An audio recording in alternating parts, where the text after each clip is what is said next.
Hello, and welcome to our segment of If You Know, You Know, where we keep you informed and up to date with all of the latest things happening in technology. If you know, you know. We previously covered in our last episode that Netflix may be having an ad tier. We didn't have a lot of information at the time, but we do now. So here are some updates. For those of you who like to binge watch and use Netflix, these ads will be rolling out as soon as November 1st, and the ad rate will be anywhere between $7 and $9, and you will get 4 minutes of ads per hour. And other more exciting news, we are about to get into our first episode of our mini-series that we have been previously discussing. Our mini-series will deep dive into a lot of these topics we briefly touch on. We aim to inform and educate you all about more specific things that are going on in the industry that can affect your business. And we are starting our mini-series off with data privacy. Well, very exciting. So without further ado, let's get right into it. In our last episode, we were talking about Walmart, but for this episode, we'll be talking about them for a different reason. Last time we were talking about them because they were tracking your data through their membership program, but this time they're tracking you through a different way because they are now partnering with TikTok and Snapchat to help target customers if you shop at Walmart and you have TikTok or Snapchat, you may be seeing targeted ads now. And you're wondering what this may have to do with data privacy. So a long while back, if you know, you know, we were talking about clean rooms. And this is sort of a type of clean room. So if you remember, clean rooms are kind of a third party where companies and people who trade data, advertisers, shake hands and share data in these protected rooms that work with like laws and regulations for data.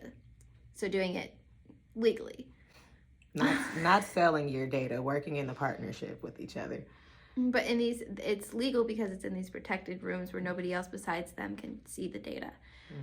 So that's kind of what this is, and since it's all happening in the app.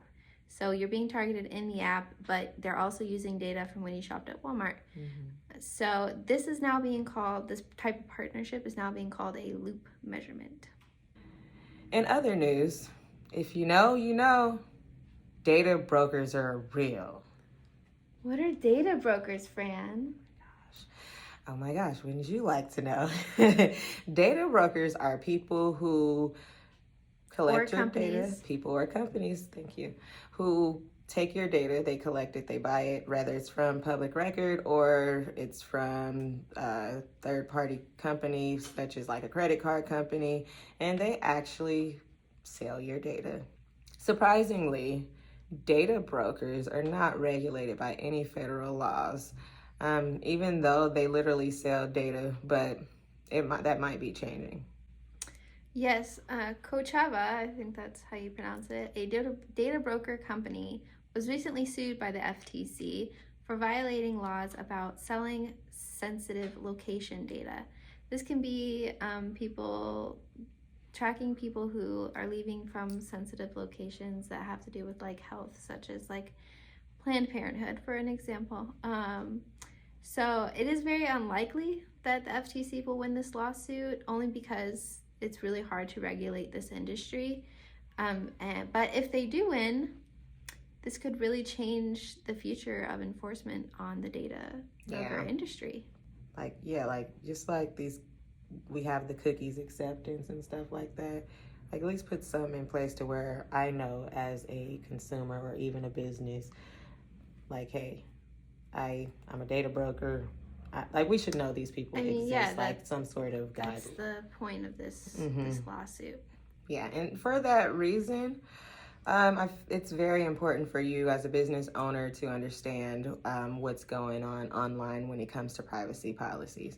Depending on the state that you are in, the laws for data brokers may vary, and it's important for you to understand how these laws affect you and if you're working with someone who could be selling your consumers' data. You should have those privacy policies in place and make sure that you are abiding by these laws that are continuing to grow in our online realm. If they apply to you. Mm-hmm. Well, that is all we have today to kick off our mini-series. But be sure to catch us on Facebook Live around this time next month, where we'll take an even deeper dive into the topics that we talked about today of data privacy. Definitely. And answer any questions that you may have. Yeah. Thank you guys for tuning in. We'll see you soon. See you next month. Bye. Bye.